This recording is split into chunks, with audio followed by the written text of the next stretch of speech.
So welcome everybody. As I said, thank you so much for joining us. As everybody gets comfortable, I wanted to acknowledge that I'm speaking to you today from Vancouver, which of course is the unceded and stolen territories of the Musqueam, Squamish, and Tsleil-Waututh nations. And we would love to know where you are joining us from. So please feel free to pop that into the chat.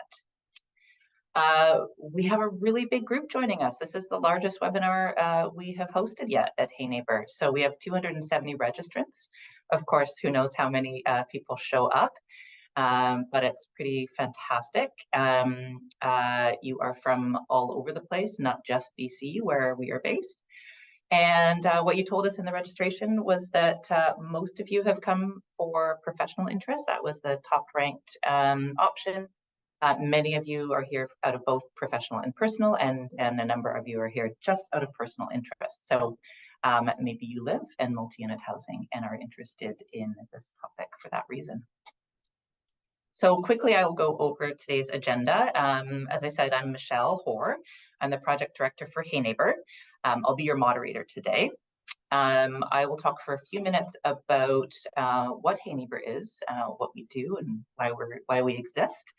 And then I will be turning it over to Laura Chow, who is a senior planner with Vancouver Coastal Health. She is with their Healthy Environments and Climate Change team, and she will give us a high-level evidence-based overview of the importance of social connectedness and the role of the built environment in the context of our current climate challenges.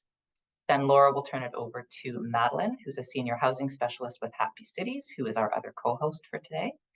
Madeline will dive into a wide variety of research and engagement projects that she's been involved in, all within multi-unit housing contexts. Around 10:25, we'll be flipping it over to you for your questions, and we will close at 11. We anticipate with a group this large that we won't have time to manage and field all of your questions, but don't despair. We will be collecting questions from the chat for follow-up interviews with Laura and Madeline. And we'll be posting their responses as part of a blog post that also collects today's videos, any links that we share in the chat, any links that you share in the chat that are relevant. So please feel free to pose your questions for us in the chat, and my colleague Ryan, who we'll hear from later, will be collecting them for the Q&A session. All right, so quickly I will dive into the history of Hey Neighbour with a bit of a backstory. So Hey Neighbour actually started at the city of Vancouver from about 2014 to 2017. Social planners there that were working on the Healthy City strategy were looking at a variety of information. They were looking at local and global research on loneliness and social isolation, which was generally showing an increase, which is problematic. And they were looking at all of the health research on that as an issue, which you'll hear about a lot from Laura.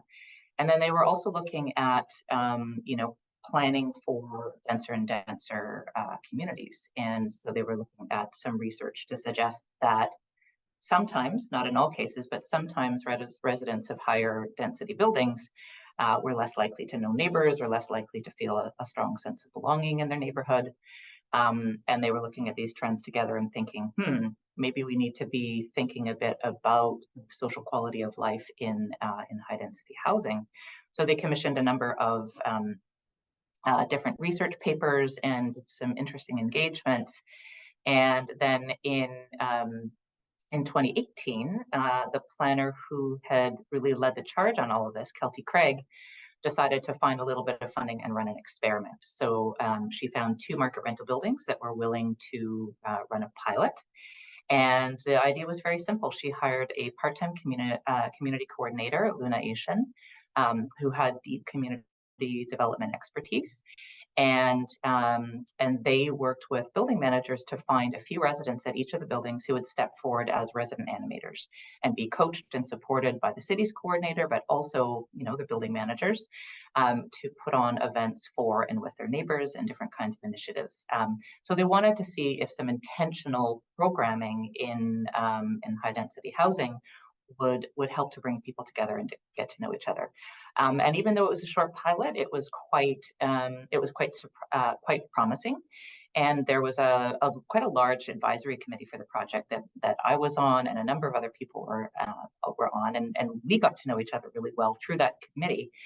And so when the pilot wrapped up, the city really wanted to see the work continue, but didn't necessarily want to be the entity to scale it. So a few of us who were on the advisory committee went and found some funding, kind of bare bones amount of funding, and a new home for the project at the SFU Morris J. Wask Center for Dialogue. And the Hey Neighbour pilot became the Hey Neighbour Collective. So we have been going as a collective since the summer of 2019. So it's a collective impact project where we bring together a wide range of different types of partners, all of whom are concerned about loneliness and isolation, and all of whom believe that working within housing context is one of the many ways that we can build neighborly social connections and social resilience for, for everyday purposes, but also some of the major challenges that we are facing these days, like climate issues and public health emergencies. The more we know our neighbors, the more likely we are to manage not just the big acute crises, but the everyday personal ones that come along. So we have what we call our demonstration partner community of practice, which are currently 6 organizations that are doing intentional programming within multi-unit housing, excuse me, to build community and social connections. Those are the groups in blue.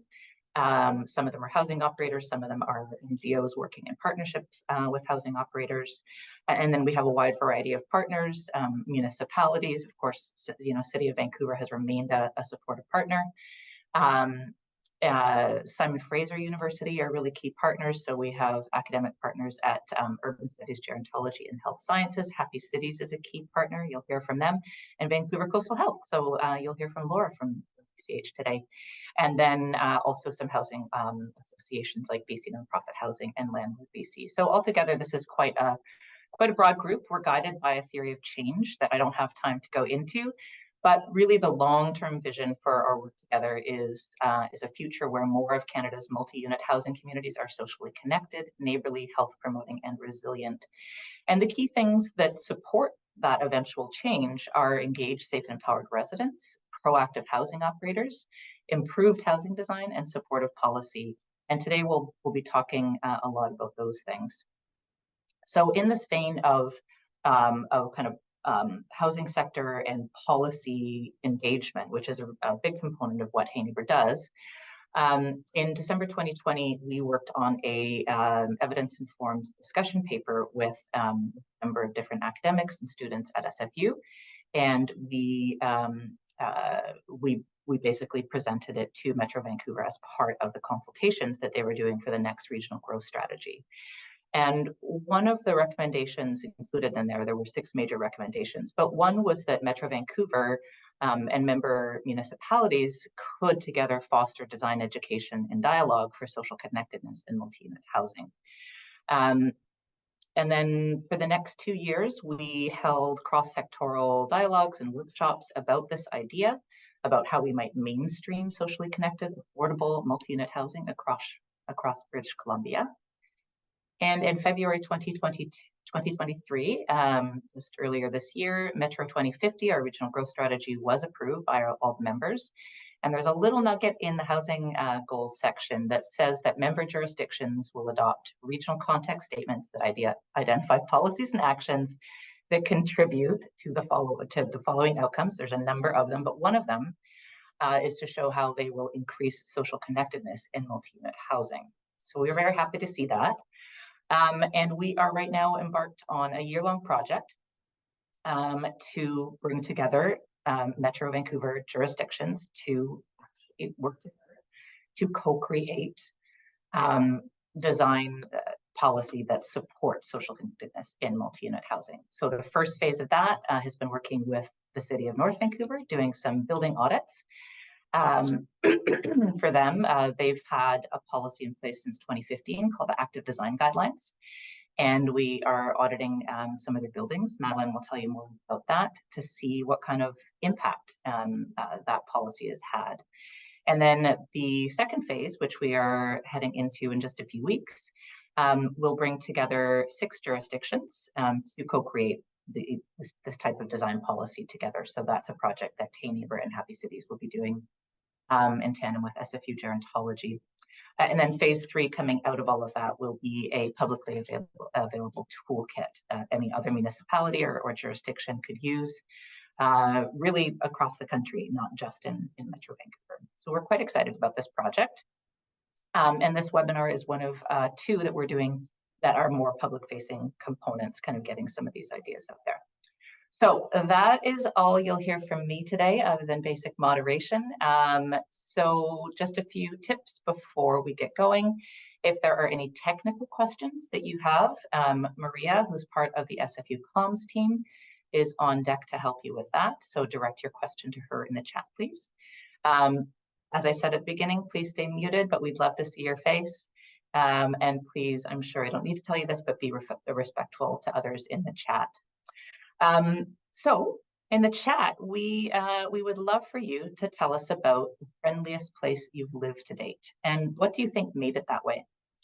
And of course, if you've never lived in a friendly building or friendly street, feel free to talk about that too. But we hope that everybody's had at least one or more experiences with that.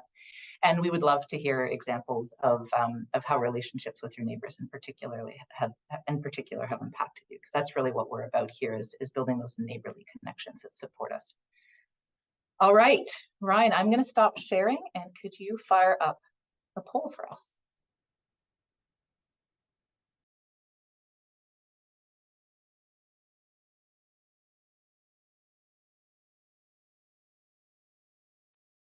Okay, the poll has been launched. You're muted, Question Michelle. for you is, how many neighbors do you know well enough to ask for or offer help on your block or in your building?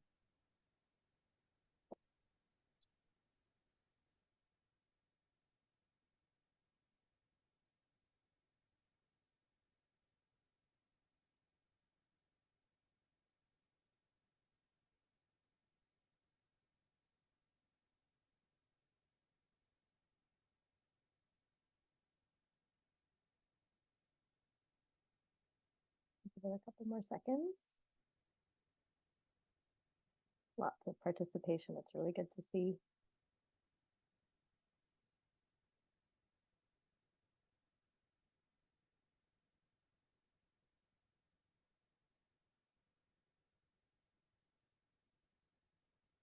Give us a couple more seconds. Ryan gets to see what percentage of the participants have answered. So, all right. Are we gonna cut it off, Ryan? Yeah. All right. All right. Great. Ending the poll. And let me just share the results with everybody. See if you can see.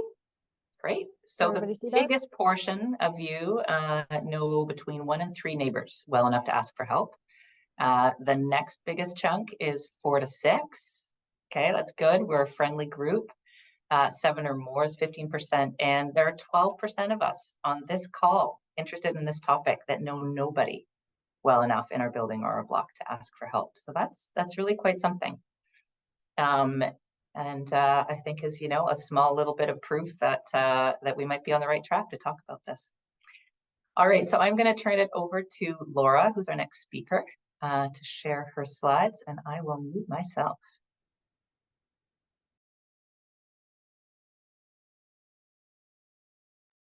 Now I had to figure out how to share my screen, Michelle. Can you see my slides? Oh, where did people go?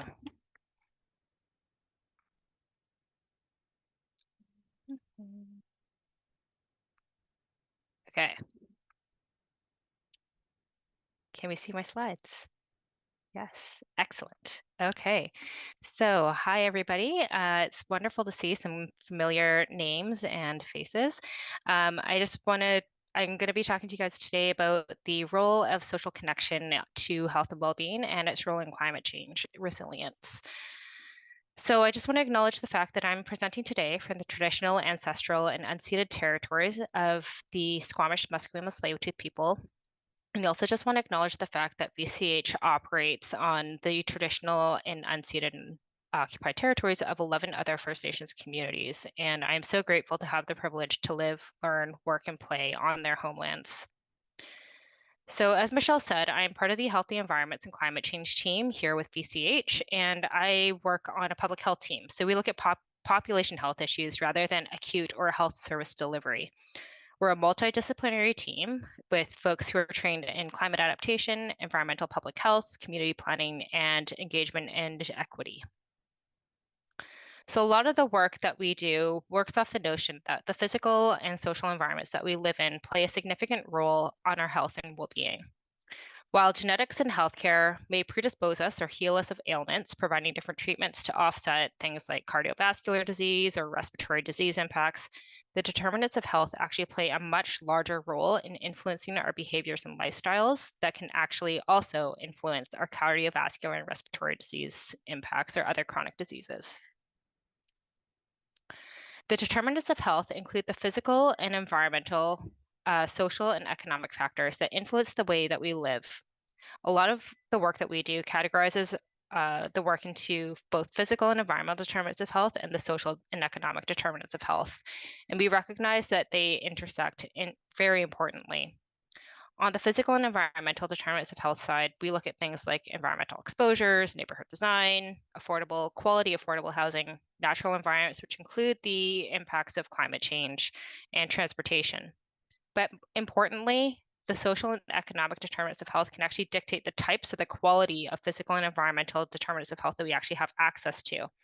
So we categorize a lot of the social and economic determinants of health to include things like employment, income, education, and social supports.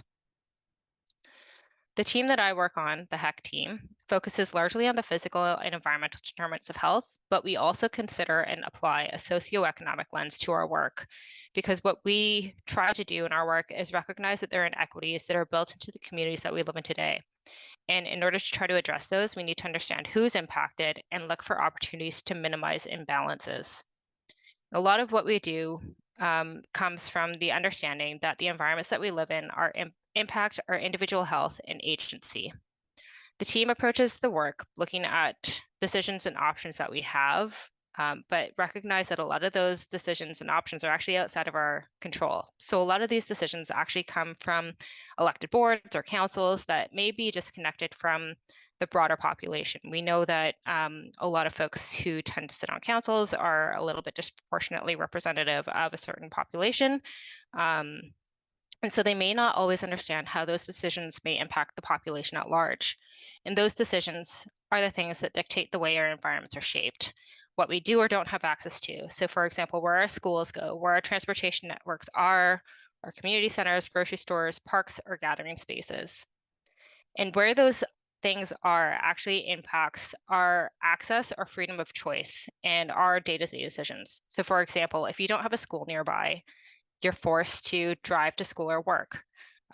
If you don't have a nearby grocery store that sells nutritious and affordable food, you can't put together a nutritious meal. Or if you don't have access to a park or walking space, it impacts your ability to go for a walk or socialize.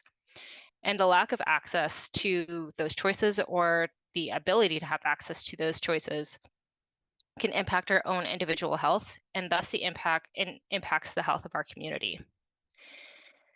And among the health impacts that we're interested in that are related back to those decisions is social isolation. And social isolation is the lack of social contacts with few people to interact with regularly. And this can lead to loneliness.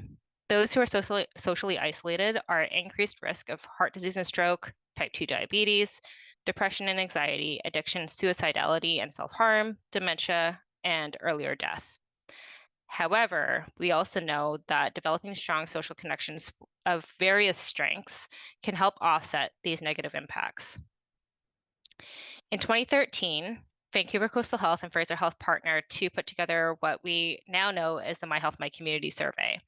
And in 2018, we actually did further analysis to look at the importance of social connections. And we found that those who had strong social connections were 2.6 times more likely to report excellent general health and 3.2 times more likely to report excellent mental health. And they also reported having healthier behaviors, such as increased physical activity, healthier eating habits, and lower screen time.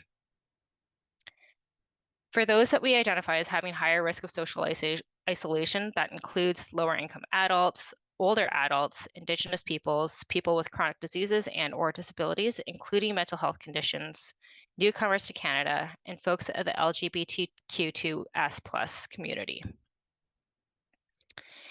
In the Metro Vancouver My Health, My Community analysis, we also identified some self-reported mental health in general. We identified that self-reported mental health and general health are highly influenced by a sense of community and having people to confide in.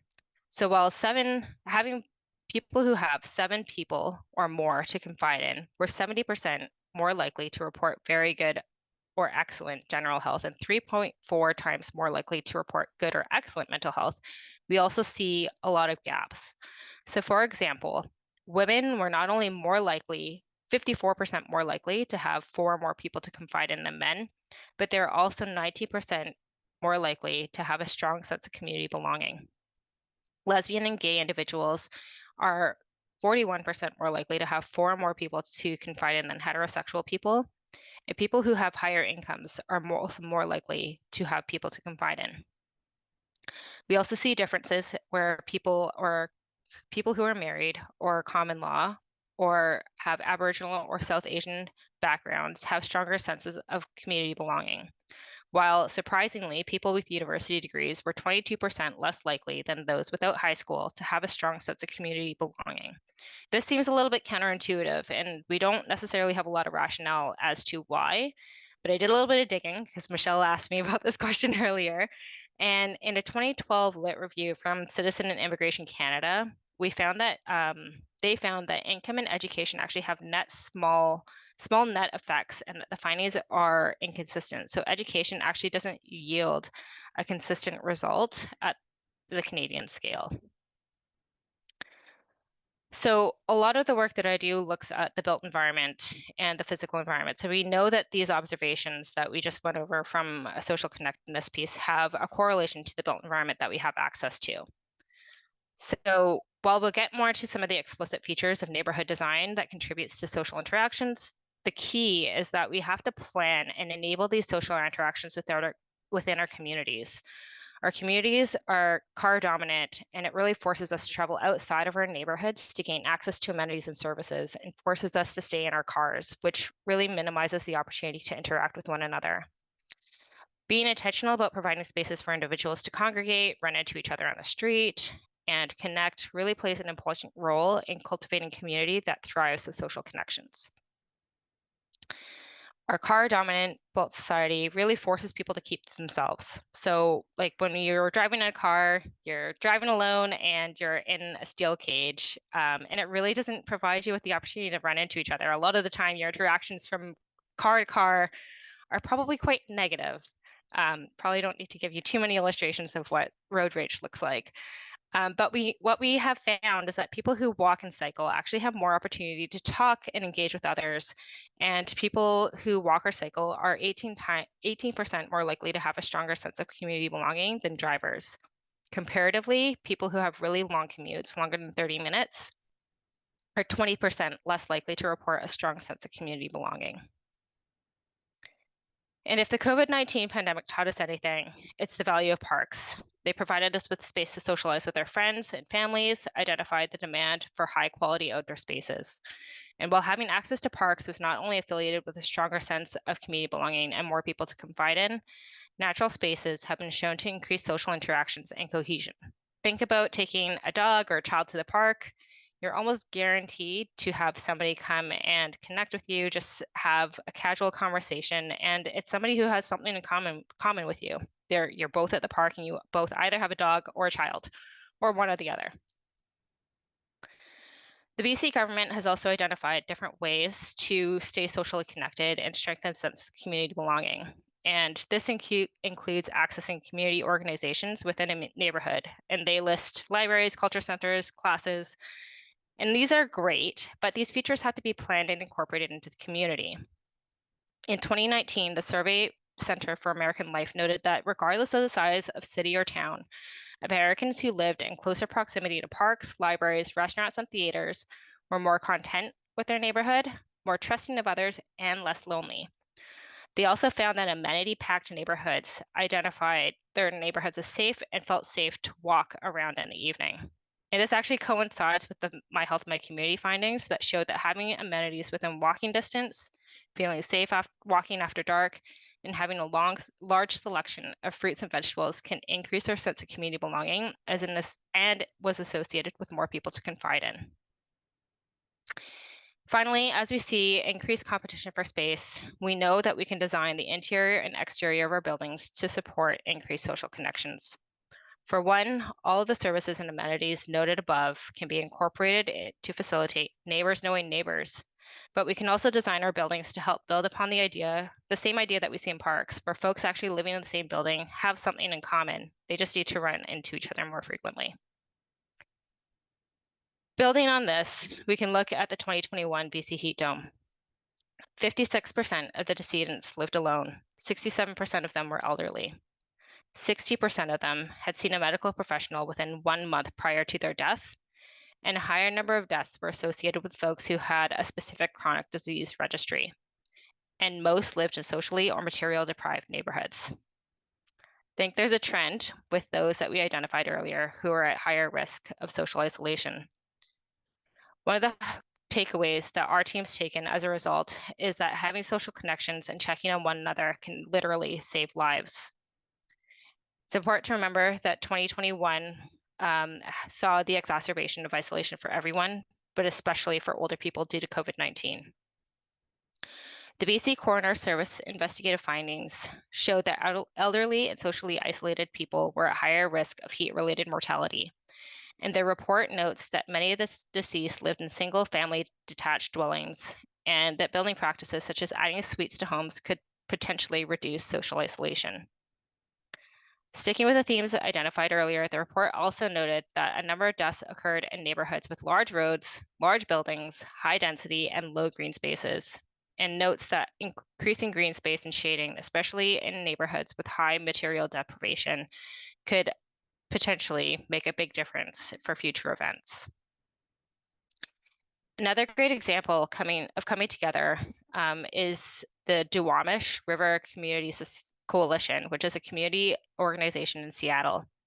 The community is a lower income, predominantly BIPOC community that faces multiple environmental hazards and climate-related emergencies.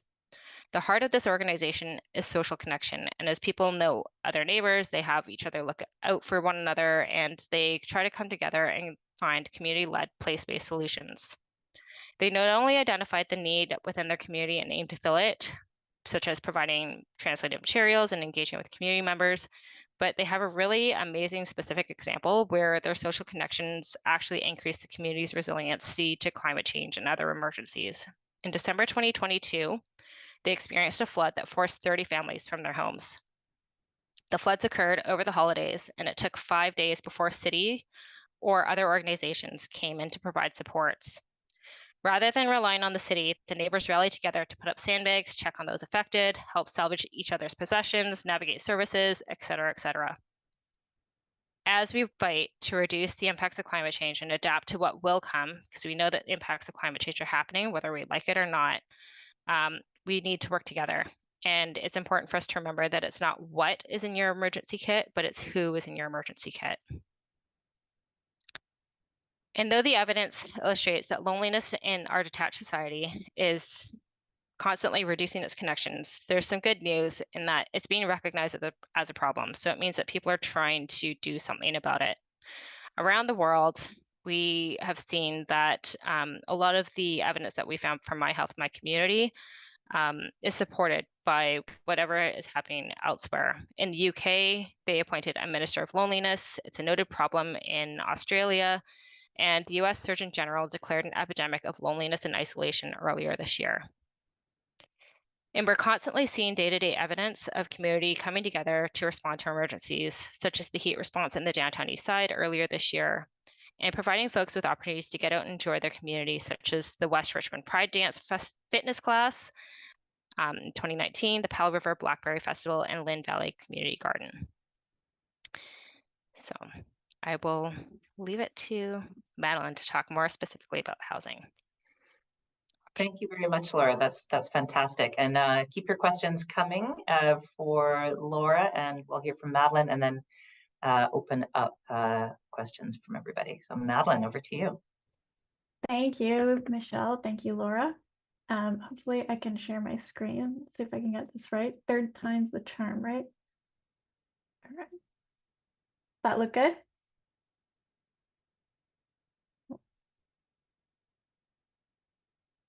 Nothing yet.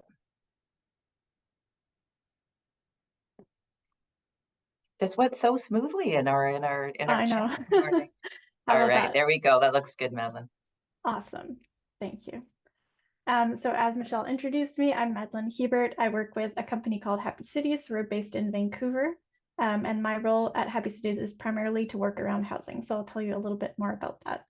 But first, I want to start with a story. So there's something special about this building. It's actually called Tomo House, and residents have just moved in a couple months ago. And it's actually been designed to create a stronger sense of community among its residents. So how exactly is it doing that? Well, it's been designed under a co-housing light model, where a group of people choose to form an intentional community and partner with a developer to find a site and develop a new building. As a result, this building has been designed to help people connect. Everyone has their own unit, but they open up onto a shared walkway, courtyard, and common house that serves as the building's shared living room. Residents share internet, they have a car share, a moto spot at their building, they plan to share meals, childcare, and tools. And when they step outside their door, they're likely to bump into a neighbor and they can have a chat. And because residents got to know each other before moving in and were involved in the design, they actually have a really strong commitment to creating community. And on the screen are some of the kind of design hypotheses that we're testing through this design. Of course, like all relationships, building positive ones with neighbors takes work. Tomo House residents plan to manage their building through consensus, and these relationships take a lot of time to build. So they're just figuring it out. They've just moved in. What's really interesting for us is to kind of document the transformation that people will go through while living at Tomo House and having access to this really supportive community. And we're also interested in the role that the built environment is playing in these connections. So we're working with Tomo Spaces, the developer, and our urban village, which is the resident group right now, to kind of measure that transformation. So we're going to do surveys, interviews, and observations with them to see how they change over time living in this building. So stay tuned in the coming months for more results.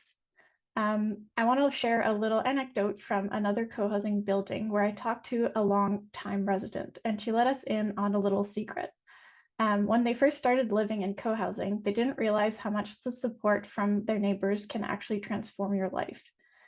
This person is a single parent, and they suddenly had access to shared childcare, shared meals, good conversations, all right at their doorstep. And over time, this self-proclaimed introvert started building rich community connections in all parts of their lives. So it turns out that social connection is contagious. We worked with Concert Properties as well to establish a community connectors program, which took resident volunteers, gave them support and a stipend to organize activities for their neighbors. What we actually found over several months is that people who had participated in at least one of these activities was 5 times more likely to say that they wanted to actually connect with their neighbors more. So the more you kind of engage, the more you want to engage. And as more and more of us live in multi-unit housing, what if we started thinking about our homes as catalysts for social connection that can positively impact other aspects of our daily lives? Of course, all of these ideas are great, but they can't come to fruition without access to affordable housing choices that provide us with secure tenure models. This is a really important issue. So I just wanted to highlight it right away, but we are going to get to talk about some of the fun stuff of designing buildings for connection today. So how do we study social well-being in multi-unit housing? At Happy Cities, we do a wide range of work, from planning and design to research and to education. In my day-to-day, I get to engage with people across the housing system, from residents to property managers to architects, developers, planners, and funders. This gives us a pretty unique view and perspective from all different angles. In 2017, we released our Happy Homes Toolkit, which Ryan will link in the chat. And the toolkit combines rigorous research, design, and engagement. It really provides us with a framework to help us work with diverse communities and understand the evidence around human-centered design that nurtures social well-being in multi-unit housing. And we have done a lot of different research recently that kind of spins off the Happy Homes Toolkit with some great partnerships, like working with Hey Neighbour Collective and SFU. So right now we're working on a policy project with the city of Port Moody. We're wrapping up a Metro Vancouver-wide study that we worked on with Laura. We're measuring the impacts of the community connectors and Tomo House projects that I mentioned. We've worked with temporary modular housing to see how it impacts resident well-being. Working with SFU, we've conducted audits of over 20 senior-focused buildings to understand the role of design for aging in the right place. We also worked with the SFU Demscape team to inform some dementia-friendly neighborhood design guidelines. In addition, we've even studied tenant relocation practices for older adults, and we're also, as Michelle mentioned, working with the City of North Vancouver to assess the impact of their active design guideline policy, which I encourage you to check out. So in order to conduct all of this work, we draw on a wide range of tools and methods, from surveys, observations, building audits, interviews, focus groups, and design audits. And this has kind of formed the picture of what we know about social connection and the impact of the built environment on social well-being. Social well-being includes elements such as sense of belonging and inclusion, how satisfied a person feels about their social relationships and connections with family, friends, neighbors, and the wider community. It also contributes to a person's overall well-being, as Laura highlighted, and is closely linked to health and happiness. And this is complex. It's influenced by many different factors: your identity, your experience, your socioeconomic status, and of course, your environment.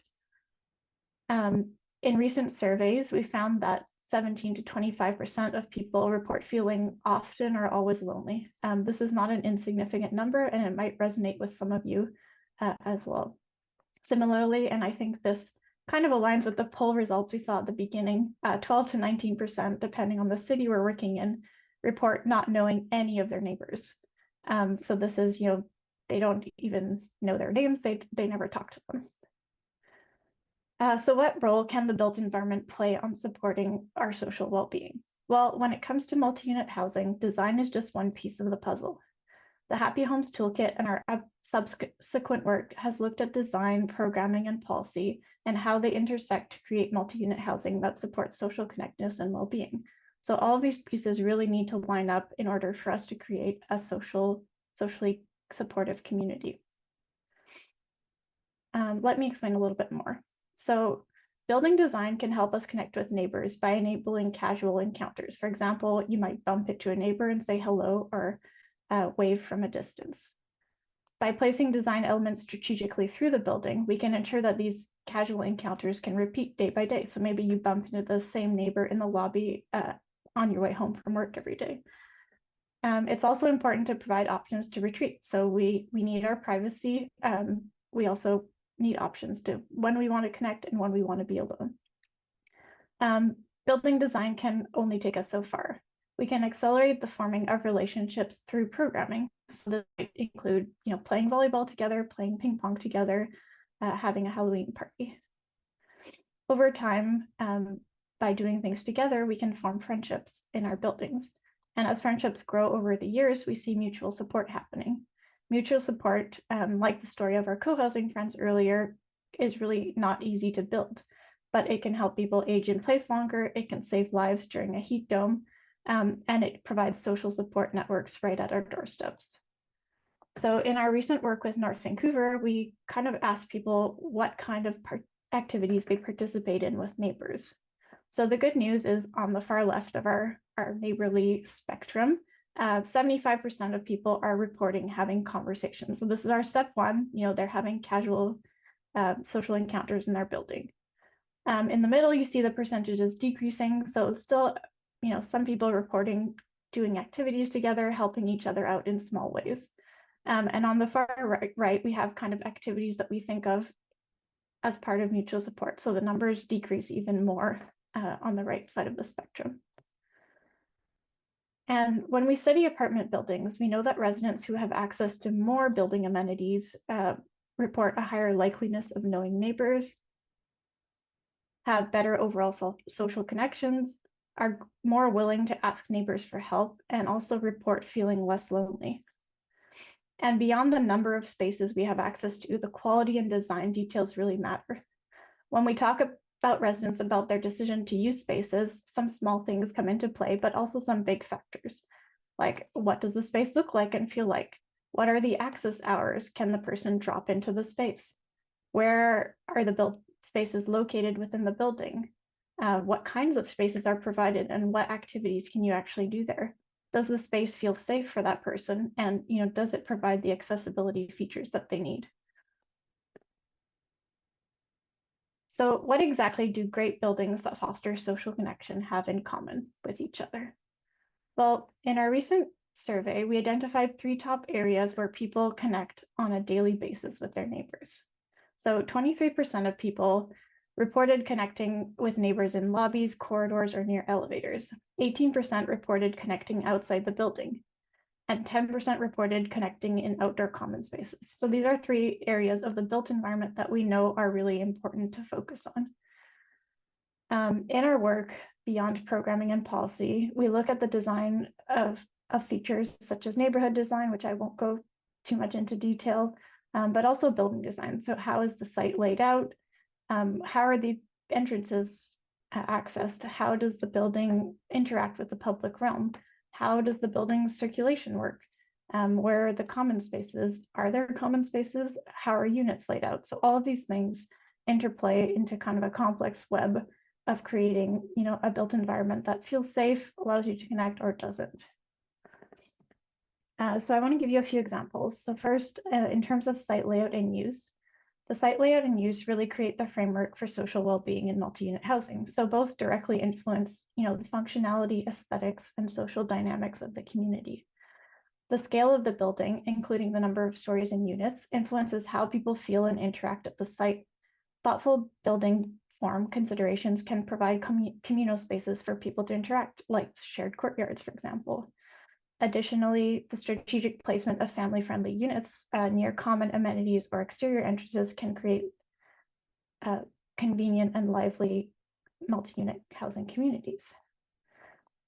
Similarly, incorporating mixed-use elements into buildings such as local commerce or privately owned public spaces can enhance livability for people in the neighborhood.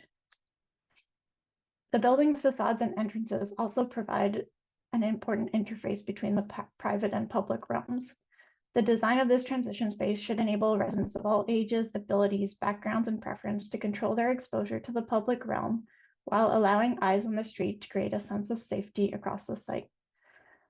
The dimensions and design features of transition space impact how residents interact with each other and with the public.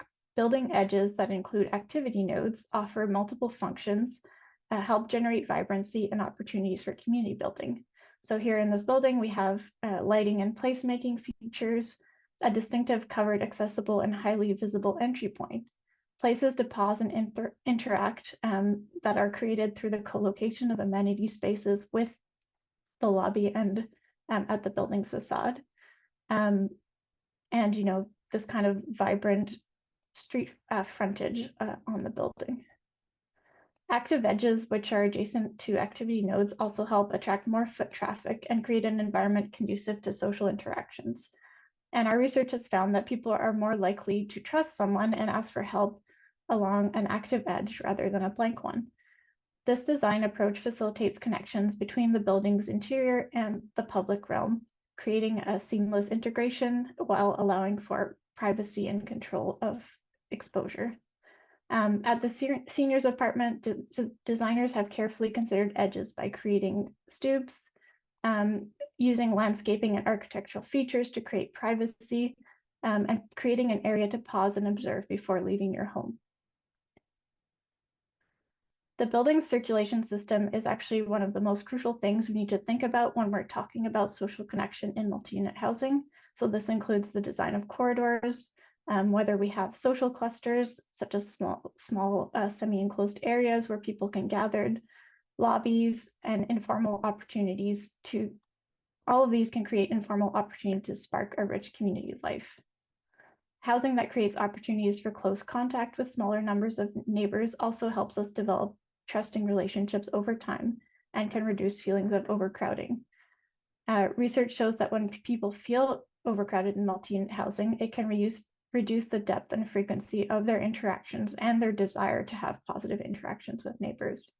So circulation spaces can really help us create options to move through the building that feels safe. So in the seniors building example, the designers have really thought about the circulation by introducing natural light, creating enhanced accessibility features such as widened corridors with handrails. They've posted resident created artwork in the hallway. They've created a widened social nook where people can sit and read the newspaper, which is located next to a community bulletin board with activities happening at the community. In this co-housing building, the community chose an exterior circulation system for the design. These corridors provide views into the courtyard and opportunities for enhanced social interaction, making the circulation feel more like a street rather than a corridor. Some of the key design features are entrances that are easy to identify and feel personalized, a small seating area where you can sit and chat with neighbors, active stairs that encourage activity, and small areas where you can leave your scooter or have a little garden. And lobbies are also really important to consider. As you saw, they are important places for social interaction. We can think about a comfortable waiting area where you can see the public realm while you're waiting for a taxi or a ride. This is particularly important for older adults. Active stairs that can connect amenities with the lobby and improve overall building flow. Co-locating amenity spaces like a lounge right next to the lobby, and thinking about colorful features and lighting that create a comfortable area where people actually want to spend time. Shared amenities also allow us to participate in activities together on common ground and help solidify relationships. So the design of these really matters. And over time, relationships with neighbors, as we saw, can really bring a lot of benefits, from financial savings to sharing childcare and meals. Neighbors with trusting relationships can rely on each other in the face of unforeseen events, daily or even in the face of a crisis. One of the most powerful design moves when we're thinking about amenity spaces is to co-locate different types of amenity spaces together. So this considers, opportunities for intergenerational features such as community gardens and areas for different sized groups to gather. In this affordable housing project, there's so much going on in the courtyard. We have community gardens, informal play area that's integrating public art, visual connections to the courtyards from the private balconies, direct access to the laundry room so kids can play while parents do their laundry, and an indoor-outdoor connection to the indoor lounge. Buildings should also think very carefully about what the amenities are for. So programming and policy, how people are actually allowed to use the spaces, is also just as important as design. So if we create really great amenity spaces, but you have to pay $100 to use them, they're likely going to be used maybe 4 times a year, but not really benefit people on a day-to-day basis. So this is the co-housing project in North Vancouver again. They've created a bunch of really small-scale amenities along with their larger main gathering space. So they've kind of catered these specifically to the needs of residents. It has a large population of small kids, so they have a small kids activity room. They have a workshop where people can work with shared tools. And the idea is that this community will evolve over time. So maybe when all the kids grow up, this will become a teen room or another adult hangout room. And that flexibility is really what comes with intentional community building. So what about different housing typologies? Well, the good news is that in our recent research, we've seen that neighborhood density is not strongly associated with greater or lower well-being. So well-being is kind of distributed across different densities. And this is good news because we have a lot of different densities happening across our province. We also know that people can be happy and well in all types of different housing, including higher rise buildings, even though sometimes those are stated as having negative implications for health. We haven't found strong evidence for this. And this really comes down to what is the quality of the neighborhood and the building that you're living in. One thing we did find in our research was that people living in small units, less than 300 square feet, reported significantly lower happiness and health. And, you know, when we ask who is actually living in these small units, particularly around Vancouver, they're likely to have a smaller social network, more likely to have a disability, and likely to have a lower income. Of course, we know that these small units did not cause these challenges for this person, but it's also interesting to highlight that some of our most vulnerable neighbors are living in small units that don't necessarily meet their well-being needs. And this is really a product of the affordability crisis, and highlights the importance of thinking very carefully about the quality of spaces that we're designing. As we urgently work to solve our housing affordability crisis, we need to remember who we're designing for, and that creating high quality housing supports social connection is critical. When we design for those with the greatest need, everyone really benefits, and we have the opportunity to create inclusive intergenerational communities across our cities. Thank you. Thank you so much, Madeline. That was quite an amazing presentation. And we have had a few questions in the chat about whether we'll be sharing slides, and absolutely we will. We've been recording this webinar, so we will share that. We'll share all the presentations. We will share all the links that Ryan has been putting in. And I think we'll probably even find some interesting ways to maybe summarize or highlight some of the great content that you guys are generating in the chat.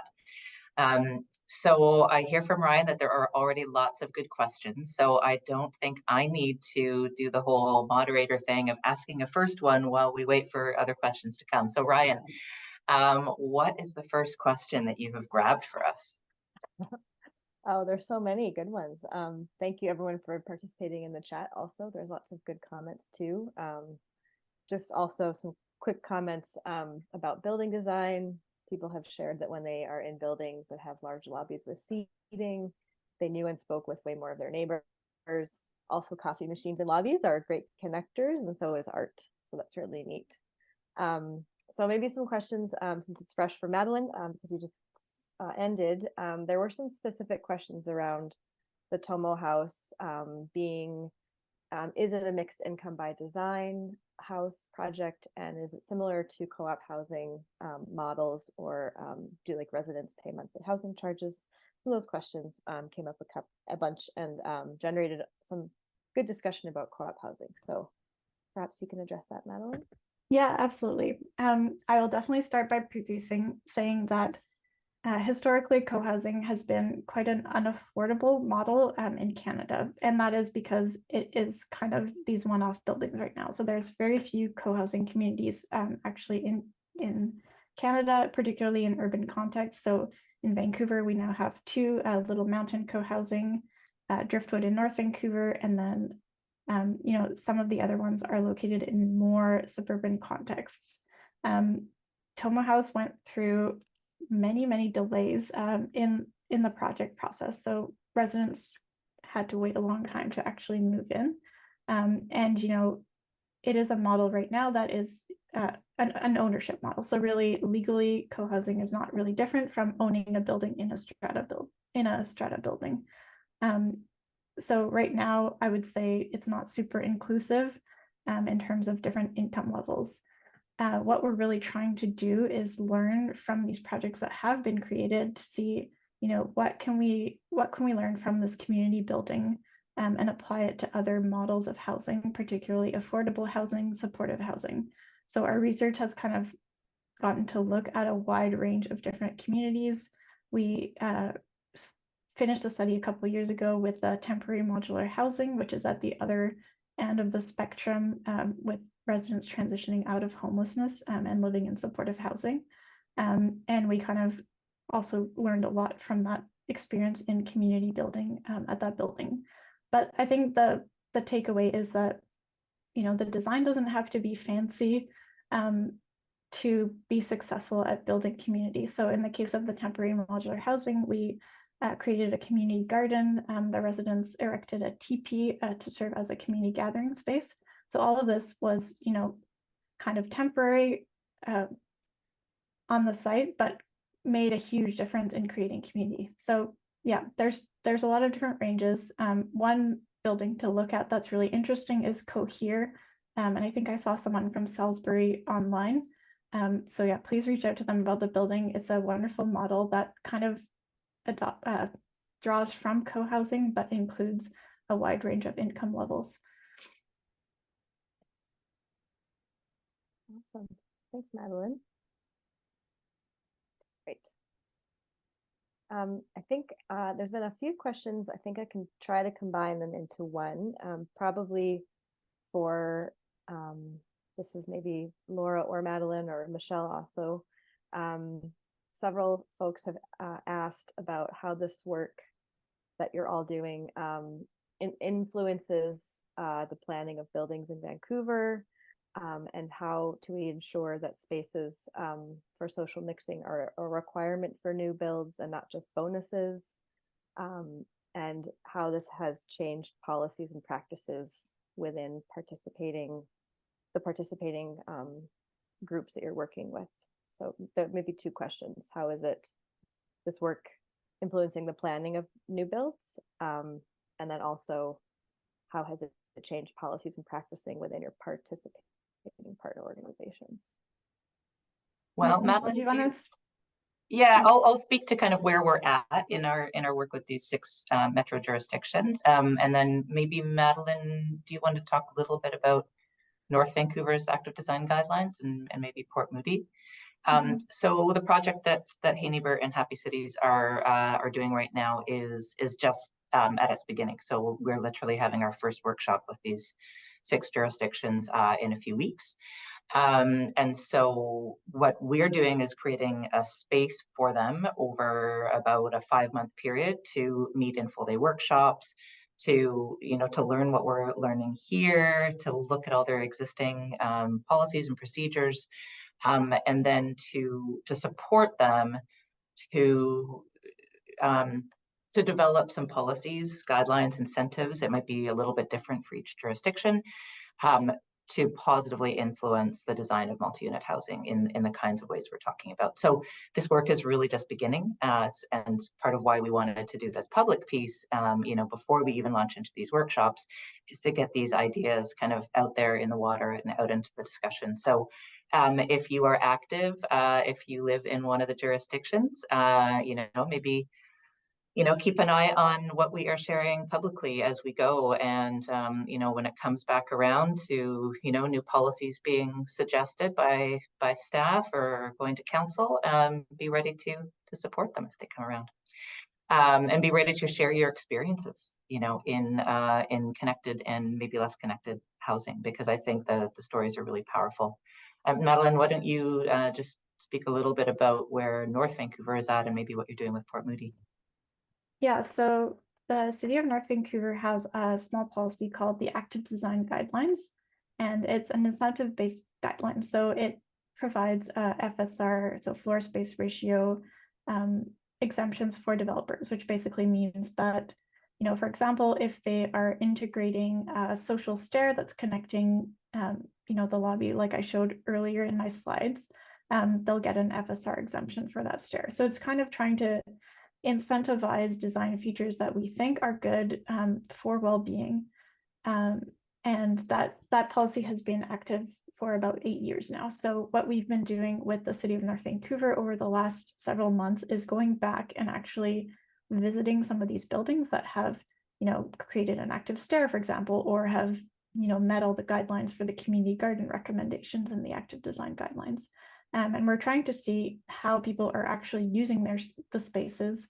Are they actually working, and measuring kind of the resident impact. So we had conversations with residents, we kind of observed the buildings. We also had a North Vancouver wide survey, which we heard from over 600 people from a wide range of ages, from renters to owners.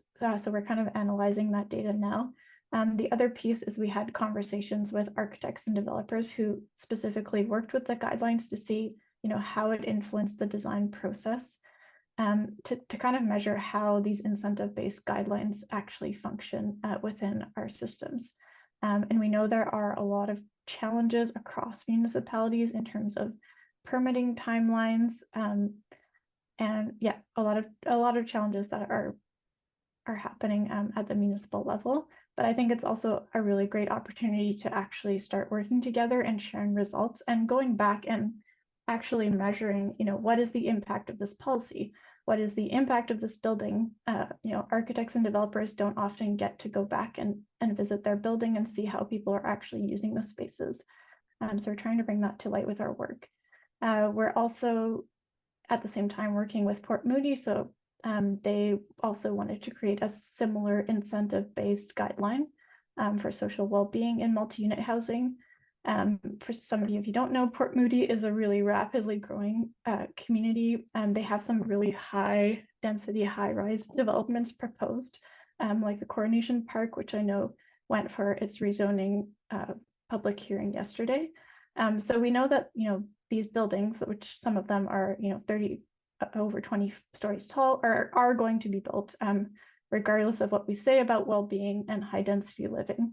So what we really want to do is say, well, how can we mitigate the negative impacts of living in these communities, and also, highlight the positive ones, like having access to transit and jobs and schools, and lots of community amenities right at your doorstep. So trying to make the best of, what we have in terms of affordability. We will have to densify, and it's a mandate for most municipalities to create denser housing. So how can we create it that it maximizes our opportunities for well-being and community building?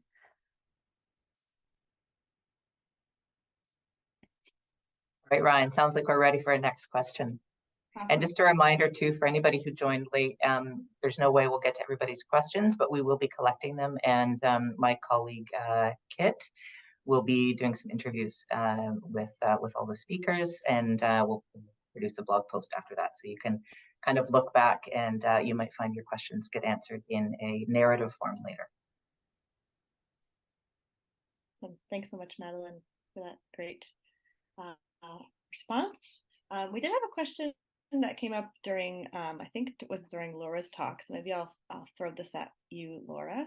It was specific to, are the daycares and after-school programs planned to be included in the urban plans of cities, considering the ratio and trends of population influx? And there was quite a little bit of discussion around this, and as a service. So I just thought I'd throw that in there for you. I think it's a great question. I don't have a good answer for it, other than the current planning of large amenity spaces like childcare space, or well, maybe not childcare so much, but schools, rec centers, etc. It's kind of all based on like yesterday's data. And so our ability to actually incorporate increasing density into planning for these spaces has been challenged. And I think that it's something that we all kind of need to consider and sort of recognize that like there's a lot of pressures on these systems, and needing to have the right folks start finding ways to think ahead, and sort of anticipate the incoming need rather than what yesterday's need is going to be required. But it's also going to then really kind of talking about systematic change and changing sort of how things have historically been done, and probably challenging funding models and such. I think that there's a really good comment around, sort of what tall buildings contribute, and where, I think Madeline and I, we've been working on this density and housing project, and it was surprising just to sort of see that tall buildings were not as negatively associated with our health impacts as we were anticipating. But at the same time, some of those results are like very Vancouver centric. And so, needing to expand on some of the existing research to really validate what we have already found and try to bring those findings back to where the decision makers in like some of the planning tables that we sit at can hopefully help find some like creative ways to describe these to the decision makers so that they can change, request changes and change what we value as a society, right? Because not having a school in a community such as, we're looking at Olympic Village, for example, and that's been years in the making. EL Town's another example. But it's not the city who plans that, right? It's the school district. And so needing to sort of figure out what are the ways that we can try to get schools built without anticipating that there's going to have to be portals on site, that kind of thing, right?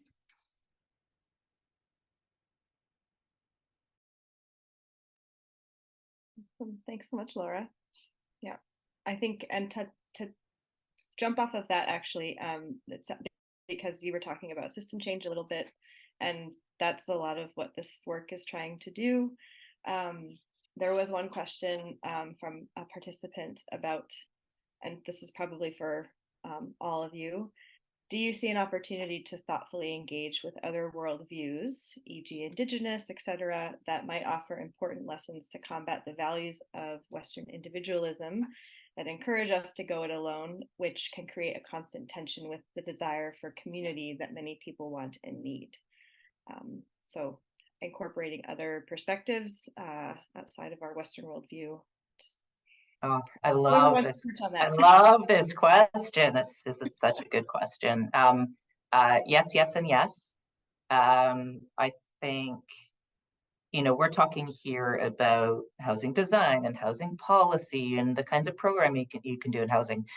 But this bigger issue, this bigger idea that that independence is the highest goal to strive for is kind of like the rot at the center of it all. For me, I'm not saying that this is, Hey Neighbours position so much, but I really feel it's a big part of this, right? This myth that any of us are independent or could ever be independent is very problematic, and we've designed so much of our society around that I think fairly toxic myth. We're all interdependent. We all fundamentally, biologically, physiologically require connection. We require at every point in our life, from time we exit the womb to the minute before we die. And so I'm very passionate about this because I think that that working to build connections in community and housing is an excellent opportunity. Is it going to solve everything? No, because we have these bigger systems and these bigger cultural mindsets that we live within. And that notion of independence is a very kind of Eurocentric, Western kind of idea, right? The nuclear family, even, right? We need much more than a nuclear family to manage, especially in this day and age when, if you're lucky enough to have two parents, they're probably both working full time, and we all need a village, right? So we need to create these systems of support around us, and housing that recognizes those needs. Anyway, I could go on and on and on about that.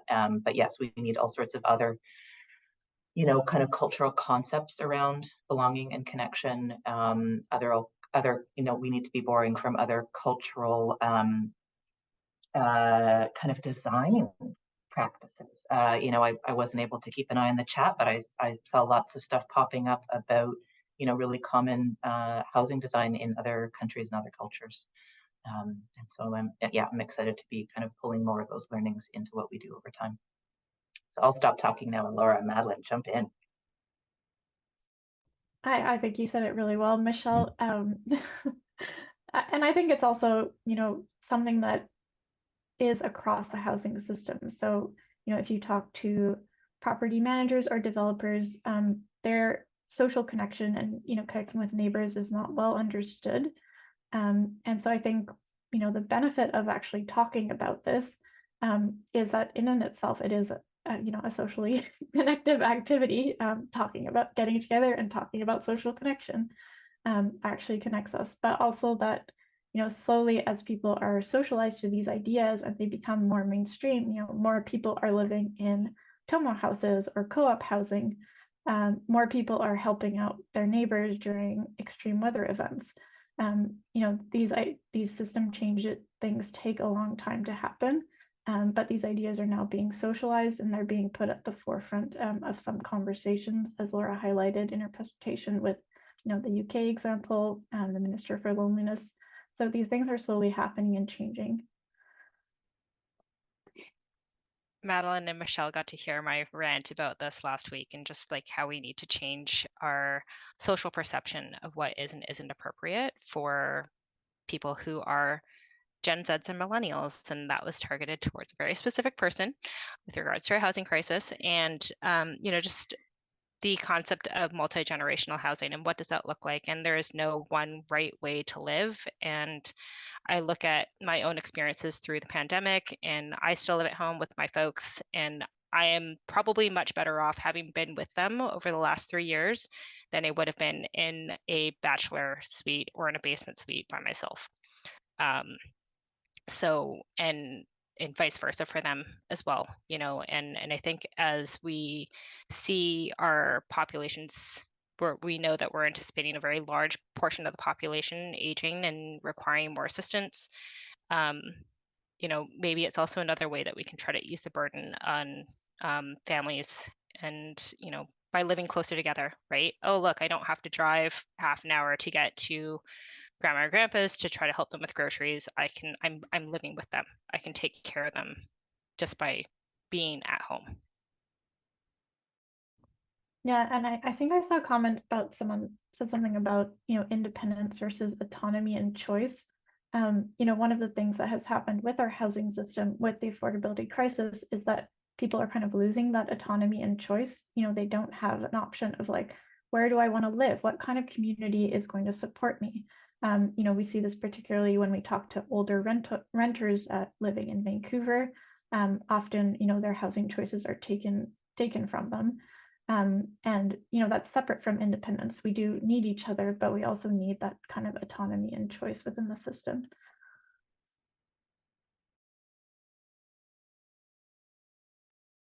Yeah, and more, I think, we talked about in the title of this, intergenerational social design. I do think too, more and more we need housing models that are intentionally intergenerational, right?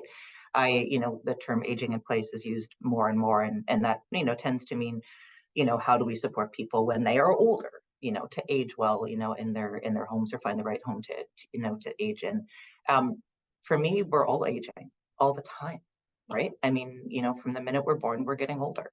And so if more and more of us are living in housing that can, accommodate us well, throughout the courses of our lives, because more and more of us will be living in multi-unit housing, more and more of us will be renters in that kind of housing, long-term renters or permanent lifelong renters, because the affordable or housing is home ownership is harder and harder for more and more of us to access.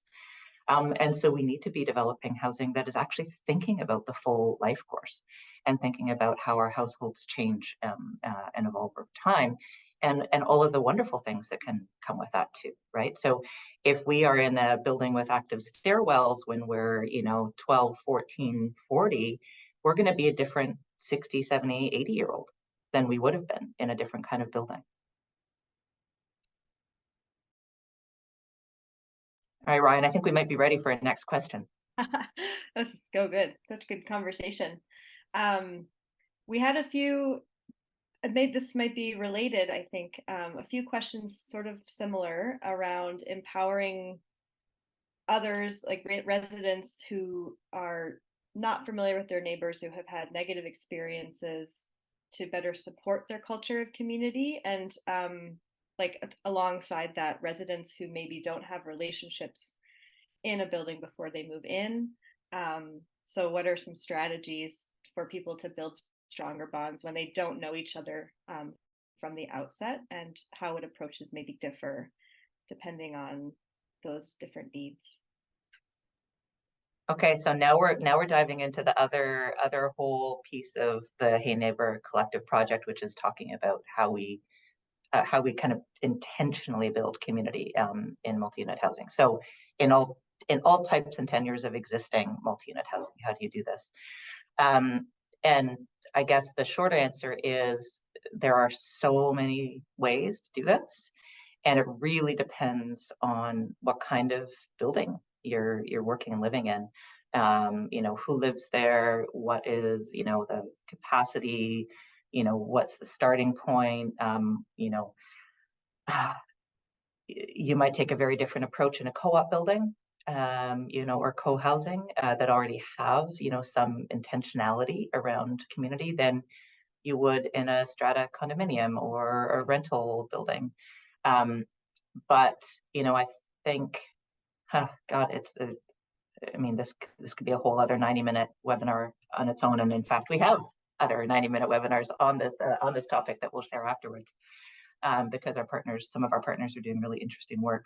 But I think often, you know, if you can, this is why housing operators are so important. So housing operator, whether that's a landlord or, you know, a strata, you know, council that is taking some leadership, or you know, co-op committee, all of these different kinds of bodies, if they want to be more intentional about it, there's all sorts of different ways to do it. So if you are thinking about how to welcome new residents, I mean, you can have a process around welcoming new residents, right? You can welcome them literally to the building and buddy them up with somebody. You can, you know, have community boards around where people can post opportunities. You can make use of different, you know, technologies or platforms to connect people. You know, you can work on changing spaces in your building so that they go from maybe a not very well used space to a programmed and better used space. You can build gardens. There's so many things that you can do. I feel like there's too much to say in too little time about that. But I guess our demonstration partners are all working on very specific strategies that are a good fit for their communities and their buildings and their staff capacity. Yeah, I think maybe what we'll do is connect people to some specific resources about that. We've got videos, we've got, you know, best practice guides, we've got, you know, all sorts of good stuff. Yeah, I would add, you know, as Michelle, there's so many different ways to do it. I think the key part is kind of the intentionality, and you need someone to champion it. Yeah, so, you know, if you're starting often. if you're starting from nothing, you kind of need that capacity. So, you know, housing operators, they'll need someone who is kind of dedicating their time to getting this off the ground, you know, whether they're training resident champions to start, you know, self-organizing activities. People do need support and kind of, you know, whether it's honorariums, like small budgets, just kind of supporting their skills. So like, how do I facilitate a meeting? How do I resolve conflict? All of these things are so important to build in when we're building these programs. Yeah, we really find that coordination function, like professional coordination, is really important, even if the model that your building chooses is very resident engaged and even resident led. You're still going to need coordination that isn't just voluntary. There's a lot that can happen just organically by residents organizing or a particularly friendly person doing something, but it's not a sustainable model over time if there isn't some investment by that housing operator. Like I said, it could be a landlord or property manager, it could be the strata council, it could be a committee at a co-op or whatnot. But you need some kind of coordination over time to keep anything robust happening and sustained. And you know, a lot of our housing operator partners or other groups that we're seeing doing this, often it's through partnerships, right? Because a landlord or a property manager might not really have this expertise, or might prefer to stay in a more clearly defined landlord role and to instead partner with an outside community group that has, you know, that has that expertise, and then invite that program or that group kind of into their space and be kind of a supportive host of that work. Yeah, I feel like we should probably move on to another question here. Okay. Yeah. Perfect. I think there was a couple of questions. We have someone who popped in asking, they are part of a strata council and would love more information. So that's exciting. And we also had some folks ask about resources for small nonprofits, specifically housing operators, and our condominium association and networks engaged on this work. I'm assuming we have lots of resources to share on all those fronts. Yes, lots and lots of resources. And yes, of course, strata organizations could absolutely be doing this work. And they are, right? I mean, there's lots of great buildings out there that don't even have particularly fancy design, but they've got really engaged residents or really supportive, property managers, whatnot.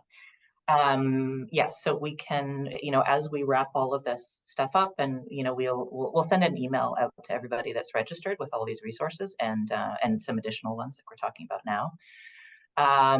The question about are strata organizations like actually directly involved in the work that Hey Neighbour is doing? We don't have any partners right now who are strata organizations, not singular buildings anyway. But we have been engaging with some larger property managers who have a blend of properties they manage. Some are, rental buildings, some are strata. So, that's one of the cultures or one part of the housing sector that we are trying to, engage with and influence over time, to shift mindsets around, what their roles can look like, what role they can play in resident well-being. So yeah. Nice. Okay, thank you. And then maybe one question around that, just as we're talking about this point, someone asked if anyone could provide information on how to leverage the diversity of different cultural backgrounds of residents in a building to bolster community bonds. Yeah, that's another really great one. Madeline, do you want to take a stab at that from any of your research or observations? Yeah, I mean, I think it is happening. So when I mentioned that Concert Community Connectors program, what they did is they kind of engaged resident champions who are renters at the building. So this is a large rental community in Vancouver. And specifically, what we saw is that most of the people who came forward to be these community connectors were actually newcomers to Canada. So they were really looking to bring, their cultural perspective, and a lot of them had lived in intergenerational buildings or really connected communities where they had lived for a long time. And moving to Canada had been really challenging for them because as a renter in a large tower, suddenly you're like, I don't know any of my neighbors, I don't have any connections. This was particularly through COVID. So I think they brought a lot to the conversation. And similarly with the temporary modular housing, we really, if you look at our report, we really highlighted, the importance of these cultural connections. So the building we worked with was operated by Luma. They had Indigenous residents from across Canada living in the building. A lot of them looking to reconnect with their culture and re-engage with each other. Food, I think, is always a really great way to connect everyone that connects across cultures. But also opportunities to, are we generating a mural or a garden? Are we growing, food that connects to someone's culture? Or, is the mural saying something about the residents who live in the building? So I think a lot of opportunities to highlight, our differences in our backgrounds, and also, people who are newcomers might have really positive experiences of building community in multi-unit housing that, we can all learn from.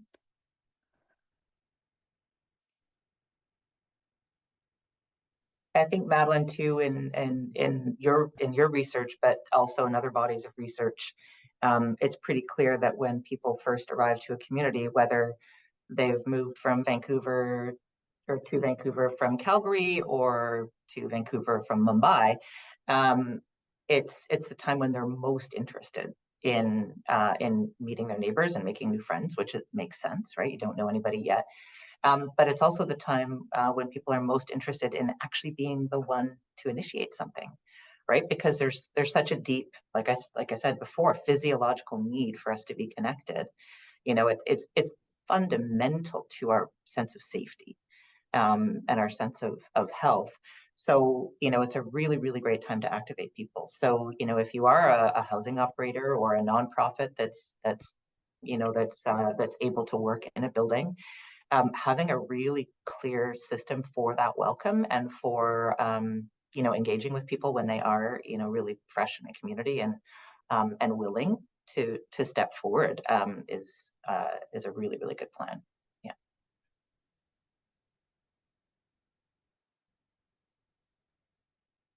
Nice, thank you. I just want to be conscious of time. And oh my goodness, 10:56. You're right. Is there like a really short question, or are they all gonna take us over time? I think they might be. Well, there is one question here about someone had asked they'd love to see funding available for this type of initiative. Do you know of anything as of now? Yeah, so okay. Maybe that was a short one. No, well, I mean, it is and it isn't. Yeah, so there have been some really central learnings across all of the work that Neighbour Collective has done, and all of its partners have done for the past 4 years. We're heading into year 5.